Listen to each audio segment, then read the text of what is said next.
الحمد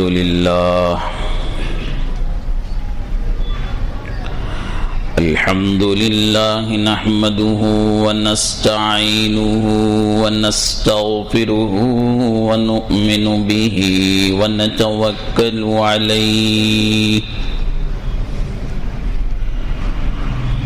ونعوذ بالله من شرور أنفسنا ومن سيئات أعمالنا من يهده الله فلا مضل له ومن يضلله فلا هادي له ونشهد أن لا إله إلا الله وحده لا شريك له ونشهد أن سيدنا وسندنا ونبينا وحبيبنا مولانا محمدا عبده ورسوله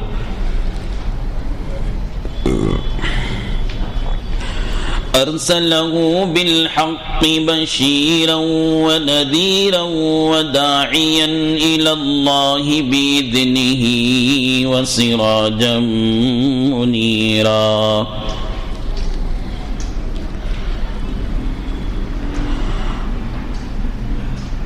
وصلى الله على النبي وآله وأصحابه وبارك وسلم تسليما كثيرا كثيرا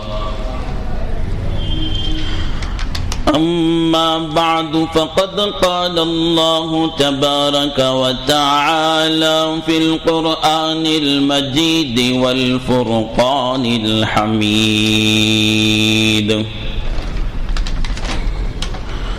أعوذ بالله من الشيطان الرجيم بسم الله الرحمن الرحيم ولا يأتل أولو الفضل منكم والسعة أن يؤتوا للقربى والمساكين والمهاجرين في سبيل الله وليعفوا وليصفحوا ولا تحبون أن يغفر الله لكم والله غفور رحيم وقال النبي صلى الله عليه وسلم إنما بعثت لأتمم مكارم الأخلاق أو كما قال عليه الصلاة والسلام آمنت بالله صدق الله مولانا العظيم وصدق رسوله النبي الكريم ونحن على ذلك من الشاهدين والشاكرين والحمد لله رب العالمين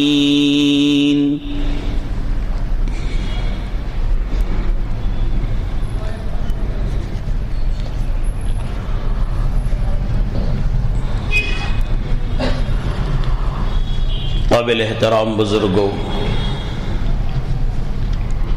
قابل قدر ملت کے نوجوان بھائیوں، عزیز دوستوں،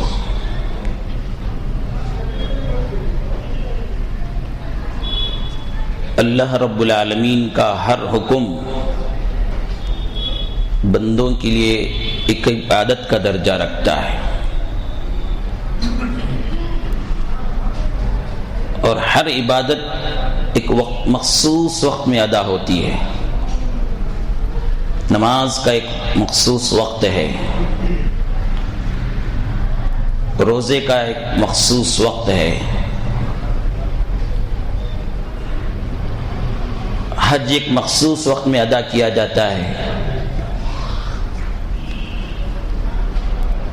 زکوٰۃ ایک مخصوص وقت میں ادا کیا جاتا ہے، ادا کی جاتی ہے، اور بھی بہت سی عبادتیں ہیں مخصوص وقت میں ادا کی جاتی ہیں، لیکن اخلاق یہ اللہ کا ایسا حکم ہے جس میں 24 گھنٹے کا اسلام ظاہر ہوتا ہے۔ اخلاق گھر کے اندر بھی، گھر کے باہر بھی، مسجد میں بھی، بازار میں بھی، بیوی بچوں کے ساتھ بھی، بھائی بہنوں کے ساتھ بھی، محلے والوں کے ساتھ، پڑوسیوں کے ساتھ، مسافروں کے ساتھ، امیروں کے ساتھ، غریبوں کے ساتھ، اپنوں کے ساتھ، غیروں کے ساتھ، ہر ایک کے ساتھ اخلاق سے پیش آنا یہ اللہ کا حکم ہے۔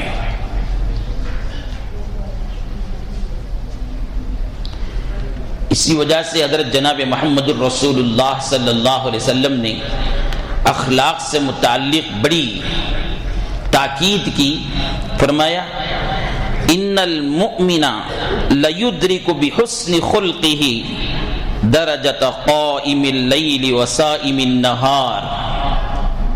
ایک معمولی سا معمولی آدمی اچھے اخلاق کے ساتھ زندگی گزارتا ہے تو اللہ کے نبی علیہ الصلوۃ والسلام نے فرمایا وہ قائم اللیل، راتوں میں جاگ کر نمازیں پڑھنے والے، وصائم الدہر، زندگی بھر روزے رکھنے والوں کا ثواب کے درجوں میں پہنچ جاتا ہے۔ اسی بات کو مد نظر رکھ کر آپ حضرات کے سامنے ہر جمعہ رسول اللہ صلی اللہ علیہ وسلم کے اخلاق میں سے ایک ایک صفت بیان کیا جا رہا ہے۔ آج کی اس جمعہ رسول اللہ صلی اللہ علیہ وسلم کے اخلاق میں سے ایک خاص صفت یہ تھی کہ آپ دوسروں کو معاف کر دیتے تھے، انتقام نہیں لیتے تھے۔ کوئی آپ کو ستا دیتا، کوئی آپ کو پریشان کر دیتا یا آپ کو کوئی تکلیف پہنچا دیتا تو آپ صبر کر لیتے تھے، انتقام نہیں لیتے تھے اور معاف کر دیتے تھے۔ آپ کی سیرت کی کتابوں کو پڑھ لیجئے، آپ کو اس میں بہت سے واقعات نظر آئیں گے۔ فتح مکے کے موقع پر حضرت جناب محمد الرسول اللہ صلی اللہ علیہ وسلم بڑی شان و شوکت کے ساتھ مکۃ المکرمہ میں داخل ہوئے، وہاں سے سیدھا کعبۃ اللہ شریف گئے، کعبۃ اللہ کے اندر داخل ہوئے، باہر واپس آئے تو وہاں پر وہ سب لوگ موجود تھے جو آپ کو مکے کی زندگی میں پریشان کیا تھا، تکلیف پہنچائی تھی، آپ کے راستوں میں کانٹے بچھائے تھے، آپ پر کچرا پھینکا تھا، آپ کے چہرے مبارک پر تھوکے تھے،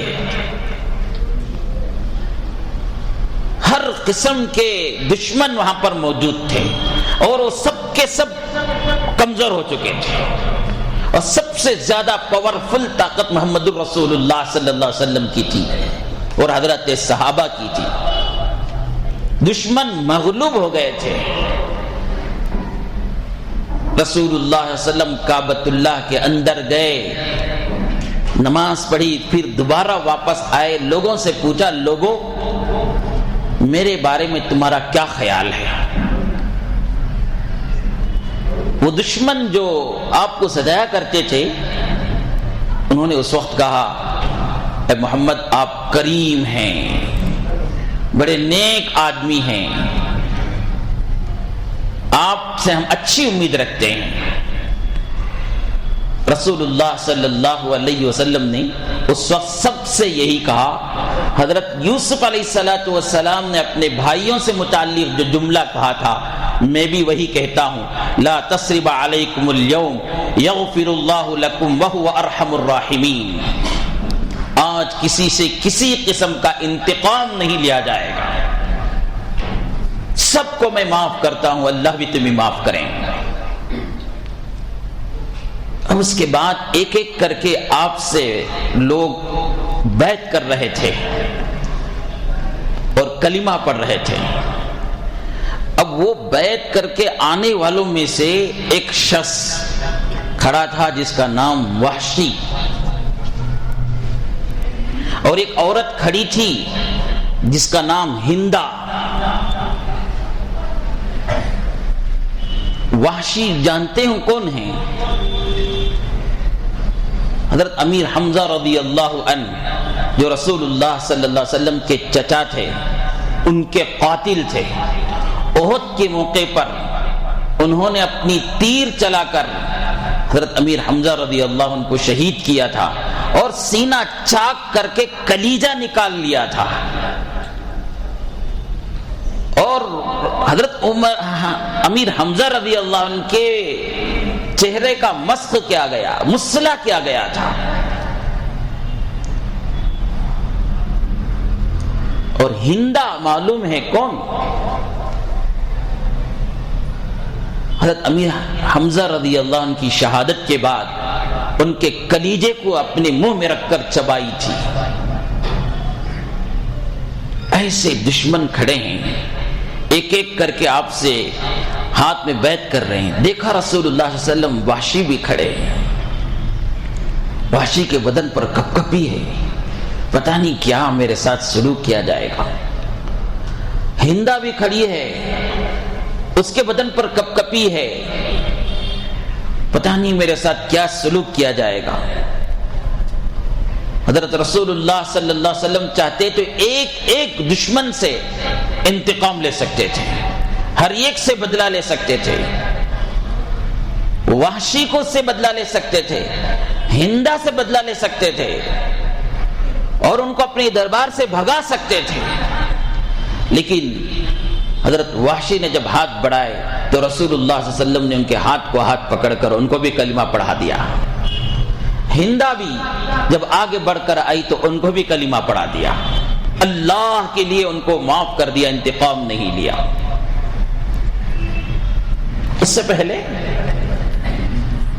جب مکۃ المکرمہ میں فاتحانہ داخل ہوئے,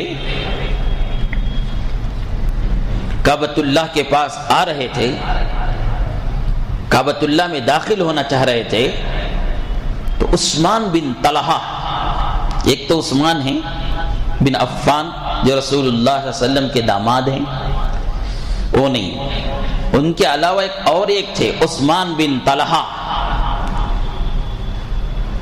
جو کعبۃ اللہ کے کنجی بردار تھے. کعبۃ اللہ کی کنجیاں ان کے پاس رہتی تھی.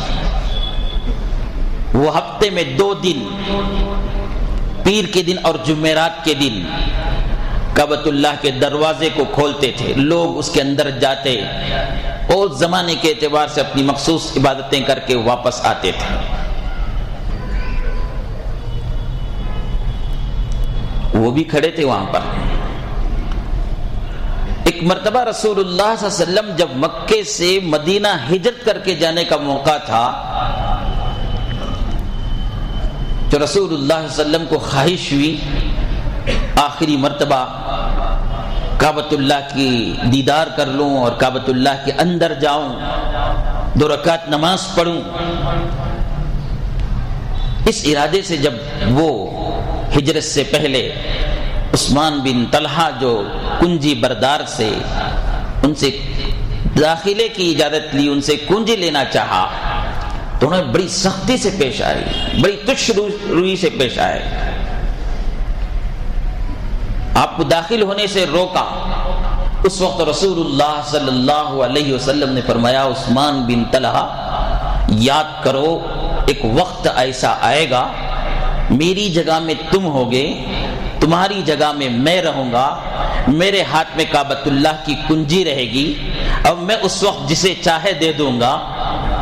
عثمان بن طلحہ نے کہا اگر ایسا وقت آئے گا تو قریش برباد ہو جائیں گے، ذلیل ہو جائیں گے۔ تو رسول اللہ صلی اللہ علیہ وسلم نے فرمایا نہیں، اس وقت قریش آباد ہوں گے اور عزت دار ہوں گے۔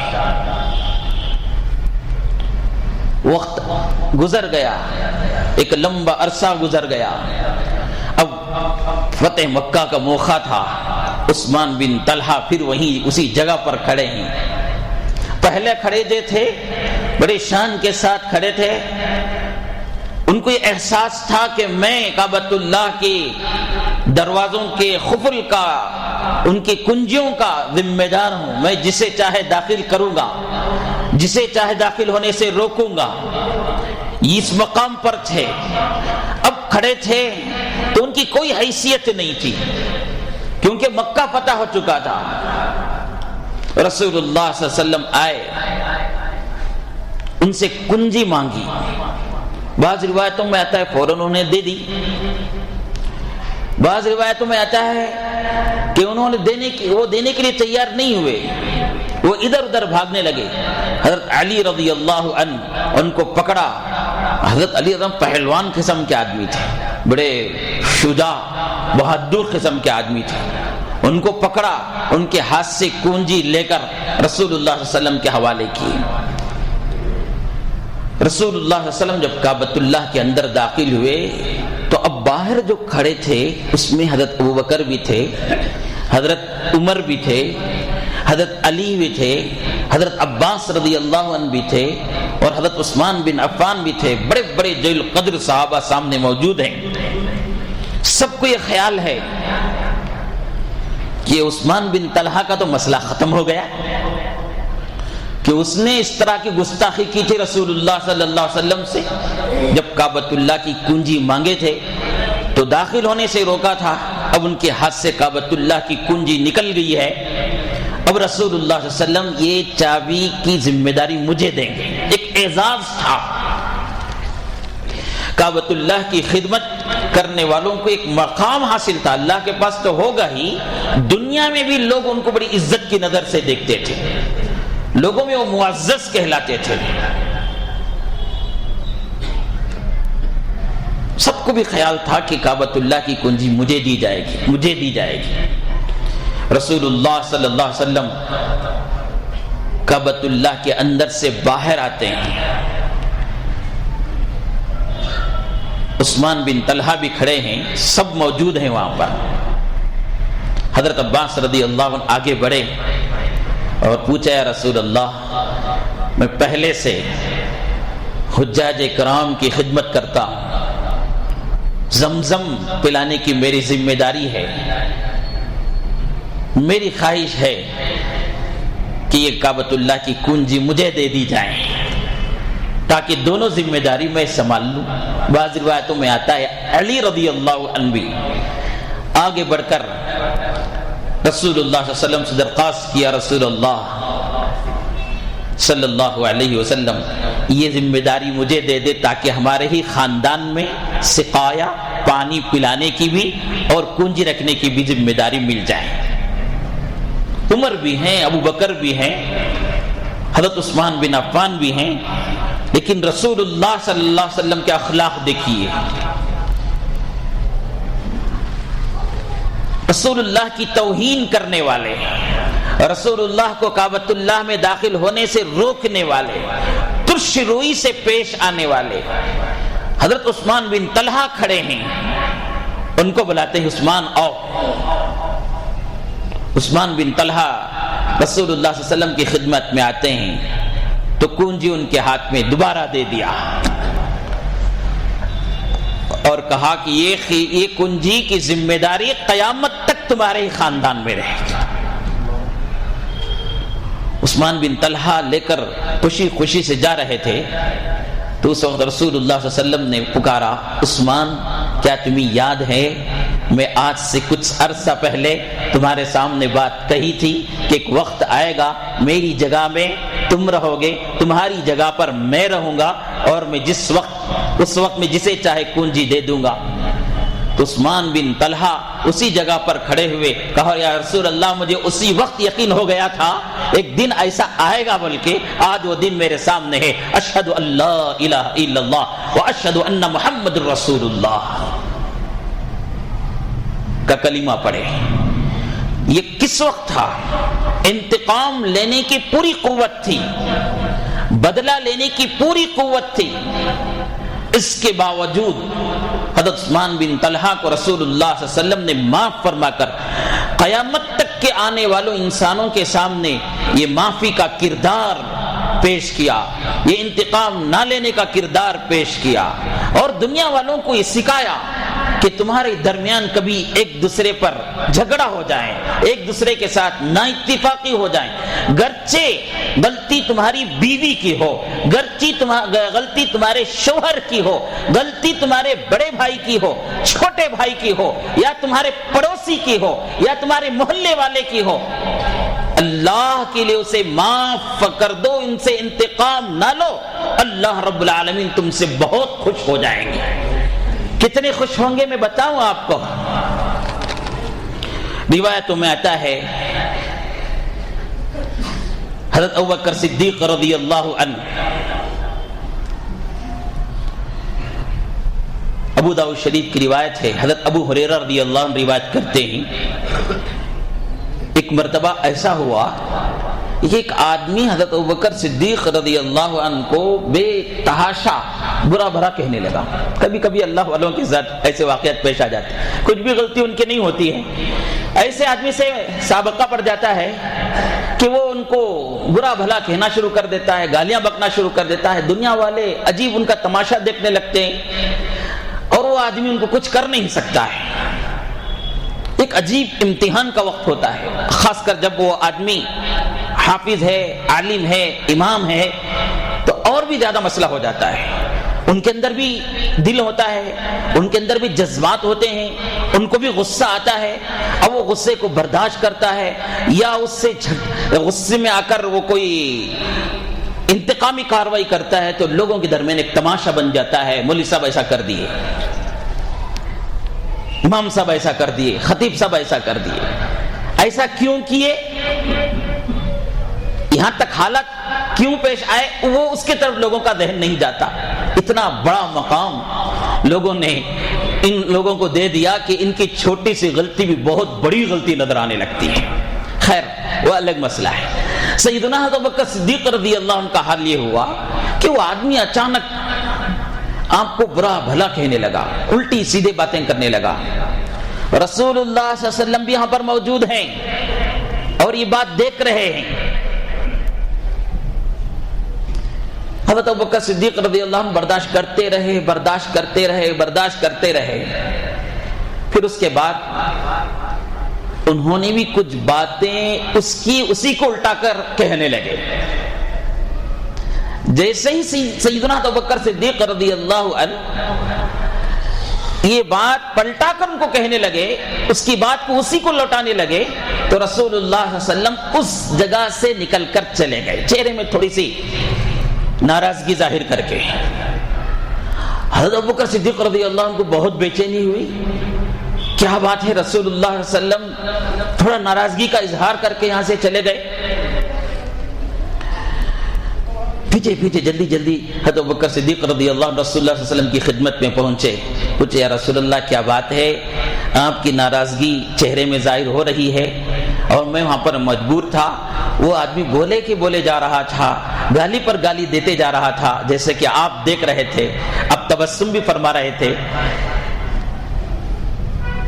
میں مجبور ہو کر اسے کچھ جواب دینا شروع کیا، تو آپ وہاں سے ناراض ہو کر اٹھ گئے اور چلے گئے وہاں سے۔ تو رسول اللہ صلی اللہ علیہ وسلم نے فرمایا ابوبکر آپ کو معلوم ہے جب تک وہ آدمی تم کو برا بھلا کہہ رہا تھا، وہ گالیاں بک رہا تھا، اس وقت تک تمہارے طرف سے فرشتہ اس کا جواب دے رہا تھا، تمہارے طرف سے فرشتہ جواب دے رہا تھا، اور یہ منظر میں دیکھ رہا تھا کہ ابو بکر کو وہ آدمی گالی دے رہا ہے، ابو بکر کے طرف سے فرشتہ اسے جواب دے رہا ہے، یہ منظر مجھے اچھا لگ رہا تھا، لیکن جیسے ہی تم اپنی ذمہ داری سنبھال لی اور جیسے ہی تم اسے جواب دینا شروع کیے، فرشتہ وہاں سے نکل کر چلا گیا اور مجھے یہ اچھا نہیں لگا، اس لیے مجھے چہرے میں ذرا ناراضگی کا اظہار ہو گیا۔ یہ کہنے کے بعد رسول اللہ صلی اللہ علیہ وسلم نے حضرت ابوبکر صدیق کو اللہ کی قسم کھا کر کہا، سنو 3 باتیں کہتا ہوں، 3 باتوں میں سے ایک بات آپ کے سامنے پیش کروں میں، تینوں باتوں بھی ایک الگ عنوان رکھتے ہیں، الگ عنوان میں آپ کے سامنے کبھی بیان کروں، آج ایک بات کہوں۔ رسول اللہ صلی اللہ علیہ وسلم نے قسم کھا کر کہی، حالانکہ رسول اللہ صلی اللہ علیہ وسلم کو قسم کھانے کی ضرورت نہیں، آپ یوں ہی کہہ دیتے بغیر قسم کے بھی تو آپ کی بات سچی ہے، آپ بغیر قسم کے کہہ دیتے تو بھی آپ کی بات پر ایمان اور یقین ہم کو ہو جاتا ہے اور مسلمان کو ہو جانا چاہیے، اس کے باوجود آپ نے قسم کھا کر کہی، اے ابوبکر اگر کوئی آدمی تم پر ظلم کرے اور تم اسے برداشت کر لیں اور طاقت کے باوجود اس سے انتقام نہ لیں اور اللہ کے لیے اسے معاف کر دیں تو سن لو قسم خدا کی، کل قیامت کے دن اللہ رب العالمین تمہارے لیے عزت عطا فرمائیں گے اور دنیا میں بھی اور آخرت میں بھی تمہیں اعزاز عطا کریں گے۔ کتنی بڑی بات ہے، دنیا میں عزت مل جاتی ہے تو سمجھ میں آتا ہے، کیونکہ ہم کو معلوم ہے دنیا میں عزت ملتی ہے تو لوگوں کے درمیان اس کا کیا مقام بنتا ہے، قیامت کے دن نفسی نفسی کا عالم ہوگا، وہاں عزت تو دور کی بات، آدمی یہ سوچتا ہوگا جہنم سے بچ گیا تو بس ہے،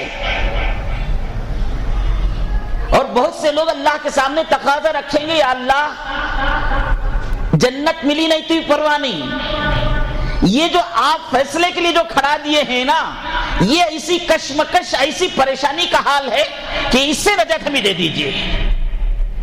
رسول اللہ صلی اللہ علیہ وسلم فرماتے ہیں، جو شخص انتقام لینے کی طاقت ہونے کے باوجود اپنے مد مقابل کو معاف کر دیتا ہے، انتقام نہیں لیتا ہے، تو اللہ تعالیٰ کل قیامت کے دن اسے عزت عطا فرمائیں گے اور دنیا اور آخرت میں اس کی مدد فرمائیں گے۔ کتنا بڑا مقام ہے، یہ سب باتیں روزانہ پیش آنے والی چیزیں ہمارے ساتھ، کبھی بیوی سے غلطی ہو جاتی ہے، کبھی شوہر سے غلطی ہو جاتی ہے، کبھی رشتہ داروں میں سے کسی آدمی سے غلطی ہو جاتی ہے، پڑوسی سے غلطی آ جاتی ہے اور اس غلطی کو لے کر ہم بیٹھ جاتے ہیں، باپ بیٹے کی غلطی کو لے کر بیٹھ جاتا ہے، بیٹا باپ کی غلطی کو لے کر بیٹھ جاتا ہے، حتیٰ کہ لوگ ماں کی غلطی کو لے کر بیٹھ جاتے ہیں، اتنا بھی ان کو سمجھ میں نہیں آتا، وہ ماں 9 مہینے اپنے پیٹ میں رکھ کر مجھے پالی ہے، اب اس سے کچھ غلطی ہو گئی عمر کے تقاضے کی وجہ سے، بڑھاپے کی وجہ سے، بیماریوں کے زد میں آ کر اس کے دماغ میں خلل پیدا ہوا ہے، اس کی سوچ میں کچھ خلل پیدا ہوا ہے، وہ ہمیں کچھ کہہ دے تو کیا ہو گیا، برداشت کر لیں گے، معاف کر لیں گے، نہیں، وہ غلطی لے کر بیٹھ جاتے ہیں، کلچا بولتا لے امی ہم نا،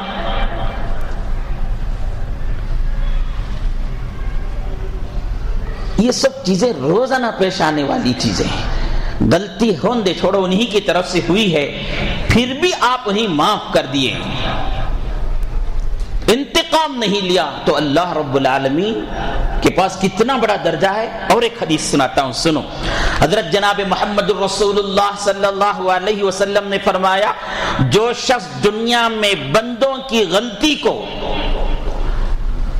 کیا فرمایا رسول اللہ صلی اللہ علیہ وسلم نے، جو شخص دنیا میں انسانوں کی غلطی کو جتنا جلدی معاف کرے گا، جتنا جلدی معاف کرے گا، اللہ تعالیٰ کل قیامت کے دن اس بندے کو اتنا جلدی معاف کریں گے۔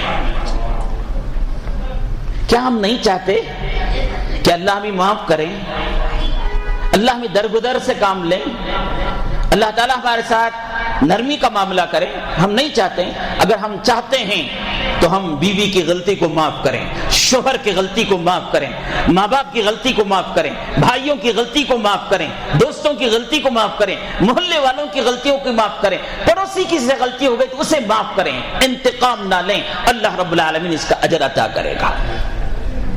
ہمارا حال تو یہ ہے کہ بہت اخلاق مند آدمی والے تو ہمارے پاس کیا ہے کہ غلطی کا جواب نہیں دے کر خاموش رہ جاتا ہے، اور اس کے بعد اپنے اندر جتنے اختیارات تھے اسے مدد کرنے کے، خاندان کا کوئی آدمی ہمارے سے گستاخی کر دیتا ہے تو ہمارا حال کیا ہوتا ہے؟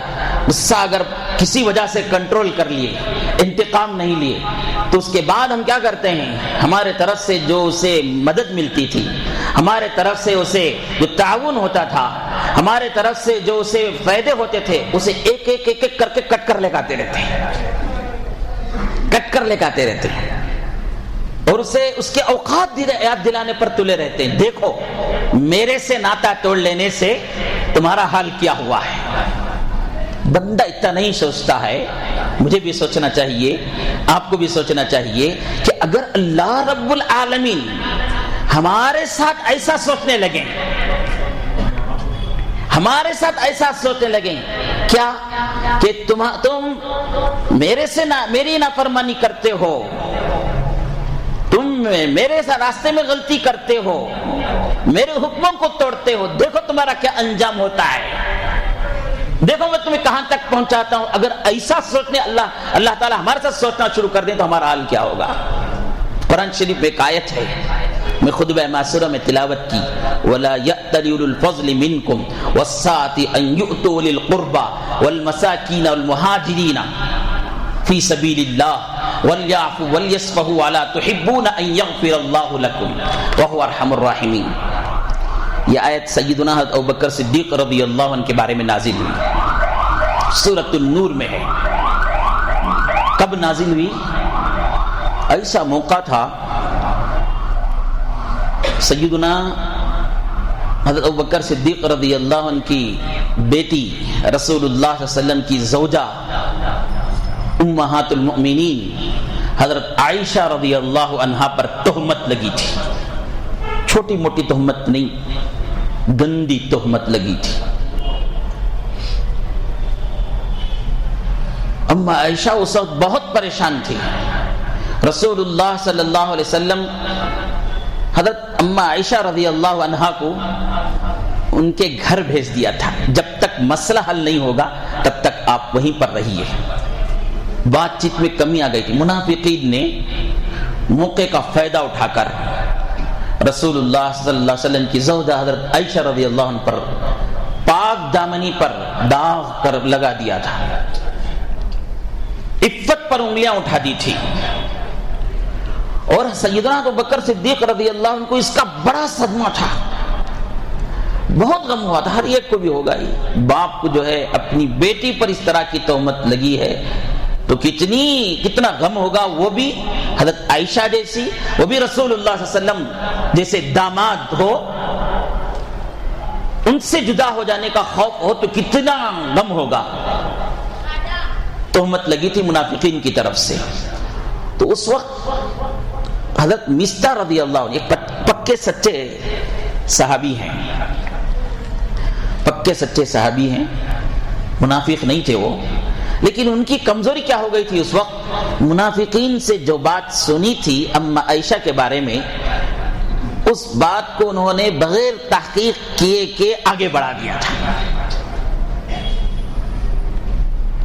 حضرت مستہ رضی اللہ عنہ ایک غریب صحابی تھے، مفلس صحابی تھے، حضرت ابوبکر صدیق رضی اللہ عنہ کے خاندان کے تھے۔ حضرت ابوبکر صدیق رضی اللہ عنہ ماہانہ ان کی باقاعدہ اپنے مال میں سے، حضرت ابوبکر صدیق کے پاس مال تھا، اپنے مال میں سے اپنے خاندان کے اس چچازاد بھائی حضرت مستہ رضی اللہ عنہ کی مدد کرتے تھے، ایسا کہیے کہ پالتے تھے مستہ کو۔ اب ان کے طرف سے یہ بات ہوئی کہ وہ اما عائشہ کے بارے میں جب بات سنی تو کیا کرنا چاہیے تھا؟ خاموش رہ جاتے، لیکن کس وجہ سے خاموش ہو جاتے کہ ایک تو اما عائشہ ہیں، اتنا بڑا ان کا مقام ہے، دوسرا ان کے والد میرے کفالت کرتے ہیں، مجھے ماہانہ خرچ دیتے ہیں، ان کا احسان مجھ پر ہے، خاموش ہو جاتے. لیکن انہوں نے بات آگے بڑھا دی. ان کی بات آگے بڑھانے کی وجہ سے بات اور بھی آگے بڑھتے چلے گئی.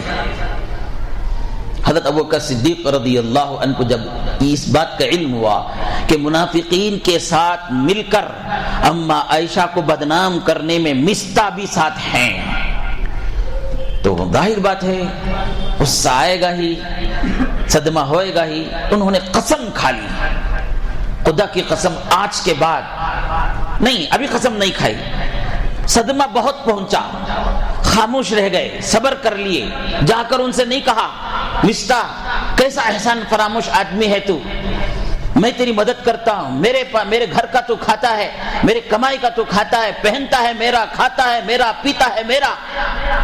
میری بیٹی کے اوپر ایسا الزام لگائے تو بغیر تحقیق کے تو نے اسے آگے بھیجنا شروع کر دیا، پھیلانا شروع کر دیا. کچھ بھی نہیں کیا، نہیں کہا. حضرت ابوبکر صدیق رضی اللہ صبر کیا، یہاں تک کہ قرآن شریف کی آیتیں نازل ہو گئی سیدہ حضرت عائشہ رضی اللہ عنہا کے بارے میں. ان الذين جاءوا بالافك عصبة منكم لا تحسبوا شرا لكم بل هو خير لكم. لمبی آیتیں نازل ہوئی جس میں حضرت عائشہ کی پاک دامنی کو بیان کیا گیا اور ان لوگوں کو جھنجھوڑا گیا، ان لوگوں کو جھنجھوڑا گیا جو بغیر تحقیق کے ہم عائشہ کو بدنام کرنا شروع کر دیا تھا. اور حضرت عائشہ کا حال یہ تھے کہ آپ کی پاک دامنی کے گواہی قیامت تک قرآن شریف دیتا رہے گا. اور جب حضرت ابوبکر صدیق کو معلوم ہوا عائشہ کے بارے میں آیتیں نازل ہو گئی، حضرت عائشہ پاک دامن ہیں اور رسول اللہ صلی اللہ علیہ وسلم نے حضرت عائشہ سے خوش بھی ہو گئے ہیں، لمبا واقعہ ہے. تو حضرت ابوبکر صدیق کو وہ خیال آیا، مستہ جو میرے پیسوں سے پلتا ہے، میں ان کو کھلاتا ہوں، میں ان کی مدد کرتا ہوں، اس نے ایسا کر دیا، غلطی کر دیا. اس وقت وہ بھی ایکشن نہیں لیا تھا کیونکہ بات واضح نہیں ہوئی تھی، اس لیے خاموش رہ گئے تھے. کتنا بڑا صبر کا مسئلہ دیکھیے، آپ اس وقت خاموش رہ گئے تھے. اب جب معلوم ہو گیا کہ آپ پاک دامن ہیں، آپ کے بارے میں قرآن شریف کی آیتیں گواہی میں نازل ہو گئی ہیں، تو غصہ آیا. آپ غصے میں آ کر اتنا کہہ دیا، قسم خدا کی آج کے بعد میں مستہ کی مدد نہیں کروں گا، اس کو اس کی حالت پر چھوڑ دوں گا. اتنا کہا. حضرت ابوبکر صدیق تھے، میرے جیسے آپ کے جیسے آدمی نہیں تھے. انبیاء کے بعد کسی کا درجہ ہے تو صدیق اکبر رضی اللہ عنہ کا درجہ ہے. اور ساری دنیا کے لیے حضرت ابوبکر صدیق کا نمونہ پیش کرنا تھا قیامت تک کے انسانوں کے لیے. آیتیں قرآن شریف کی نازل ہوئی، وَلَا يَأْتَلِ الْفَضْلِ مِنْكُمْ وَالسَّعَةِ أَنْ يُؤْتُوا لِلْقُرْبَى. زیب نہیں ہے، مناسب نہیں ہے وسعت والوں کے لیے، نام نہیں لیا گیا تو ابوبکر صدیق کا، وسعت والوں کے لیے زیب نہیں ہے، مناسب نہیں ہے کہ وہ اپنے رشتہ داروں کی مدد کرنے سے رک جائیں.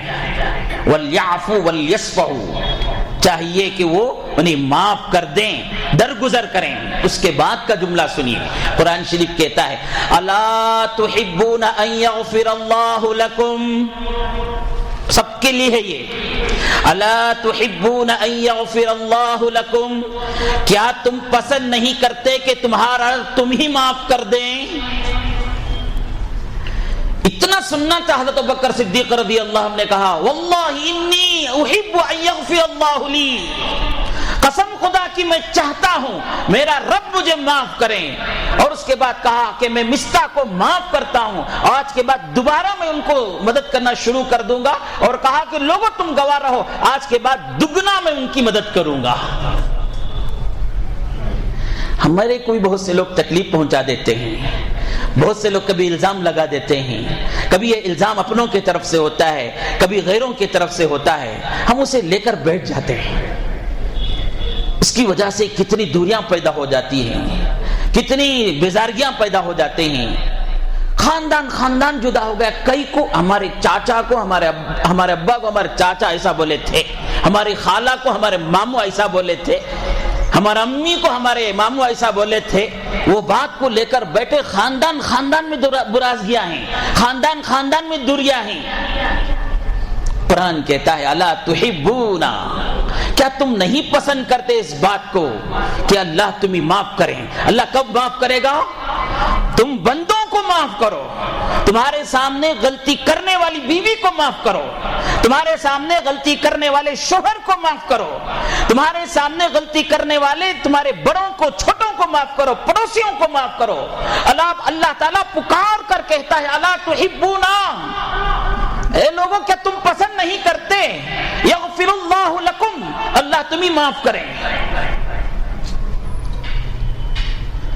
مزاج بنائیں، بہت آسان ہے بولنا بھی، سننا بھی بہت آسان ہے، موقع جب آتا ہے تو معاف کرنے میں بڑی تکلیف ہوتی ہے۔ کبھی کبھی ہم کو یہ سمجھ میں آتا ہے کہ میں اتنا کمزور ہوں کہ میں معاف کر دوں، میں اتنا کمزور ہوں کہ معاف کر دوں، اگر میں معاف کر دوں گا تو لوگوں کے پاس میسج جائے گا میں کمزور ہوں، نہیں میں بھی کیا ہوں کر کو بتانا ذرا، یہ سب خیالات پیدا ہوتے ہیں۔ قرآن کہتا ہے وَلَا يُلَقَّاهَا إِلَّا الَّذِينَ صَبَرُوا وَلَا يُلَقَّاهَا إِلَّا ذُو حَظٍّ عَظِيمٍ، برائی کو بھلائی سے ختم کرنا، غلطی کرنے والے کو معاف کرنا یہ معمولی آدمیوں کا کام نہیں ہے، مستقل مزاج والوں کا کام ہے۔ مستقل مزاج کیا ہے؟ اپنے اندر اتنا اعتماد ہو کہ دنیا والے کچھ بھی کہیں، مجھے کمزور کہیں، مجھے بزدل کہیں، مجھے یہ سمجھے کہ ڈرپوک کہیں، کچھ بھی کہیں، میرا رب مجھے راضی ہے تو بس ہے، یہ سوچ کر معاف کر دیں تو اللہ رب العالمین اسے معاف کر دے گا۔ ایک واقعہ چھوٹا سا، حضرت تھانوی علیہ الرحمہ اپنی کتاب میں لکھتے ہیں، ایک آدمی کی وفات ہوئی، ایک آدمی کی وفات ہوئی، سادہ سیدھا آدمی تھا، وفات کے بعد کسی کے خواب میں اس کی زیارت ہوئی، اس نے پوچھا کہ بھئی اللہ تعالیٰ تمہارے ساتھ کیا معاملہ فرمائے؟ فرمایا اللہ تعالیٰ میرے ساتھ معافی کا معاملہ کیا، درگزر کا معاملہ فرمایا۔ تو اس نے پوچھا کس وجہ سے معاف کیا، تمہارا کیا عمل تھا؟ اس نے کہا کہ میں وہ عمل کر کے میں خود بھول گیا تھا، وہ عمل، وہ کام کر کے میں خود بھول گیا تھا، وہ عمل اللہ نے اس کی وجہ سے مجھے معاف کیا۔ کیا بھائی تھا وہ عمل؟ ایک مرتبہ میری بیوی سے غلطی ہو گئی، وہ غلطی اتنی سنگین تھی کہ اس غلطی کی وجہ سے میں انہیں طلاق دیتا تو دنیا مجھے روک نہیں سکتی تھی، اگر میں اس غلطی کی وجہ سے میں انہیں سزا دیتا تو مجھے سزا دینے میں دنیا والے مجھے کوئی روک نہیں سکتے تھے، اتنی بڑی سنگین ان سے غلطی ہو گئی تھی۔ میں نے اس وقت اللہ کی بندی ہے، بندیوں سے بندوں سے غلطی ہوتی ہے یہ سوچ کر میں نے اسے معاف کر دیا۔ معلوم ہے میرا رب اس سے کیا کہا، اے بندے تو نے میری بندی کو میری بندی سمجھ کر معاف کیا ہے، آج میں تجھے میرا بندہ سمجھ کر تجھے معاف کرتا ہوں۔ یہ معافی کا پیغام ان تمام احادیث میں، ان تمام آیتوں میں، ان تمام واقعات میں مجھے ملتا ہے اور آپ کو ملتا ہے۔ ہم کو چاہیے کہ اپنی زندگی میں یہ اخلاق پیدا کریں۔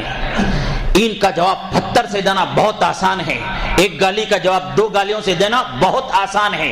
باپ کی گالی دیا تو دادا تک، نانی تک دینا، ماں کی گالی دیا تو نانی تک کی گالی دینا، یہ بہت آسان ہے، یہ سب بھی کرتا ہے۔ کتے کو آپ مارو پتھر پلٹا کر آپ کو اس سے زیادہ وہ کترے گا، گدھے کو آپ مارو پلٹا کر آپ کو لات مارے گا اس سے بھی زیادہ زور سے جتنے زور سے تم مارے تھے۔ یہ سب جانوروں کی صفت ہیں۔ انسانوں کو اسلام یہ سبق سکھاتا ہے کہ غلطی کرتا ہے تو آپ اسے معاف کرو۔ یہ بہت مشکل کام ہے، بہت مشکل کام ہے، جتنا مشکل کام ہے اجر بھی اتنا بڑا ہے۔ کیا اجر ہے جی؟